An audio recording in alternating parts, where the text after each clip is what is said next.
တပ်ပေမြင့်မြတ်စွာဘုရားကိုတော်မြတ်ကြီးကိုတော်မြတ်ပေါင်းအားဣမံဘာရိယသဤတောက်တော်ဤသုံးဆောင်တော်ဤကို၎င်းဉာဏ်ဘုံဉာဏ်နိဗ္ဗာန်ကိုမဟာရွတ်ဆောင်နိုင်သည်ဟောတုဖြစ်ပါစေတည်း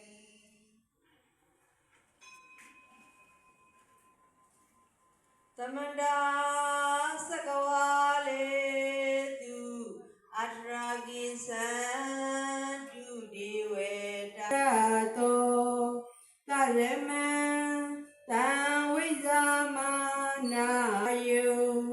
မတနာဂံတဝေလာမ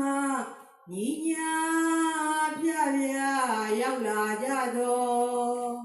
ဒီဝဒီဝအိုနတ်မြမာတို့ယံကာလော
နေ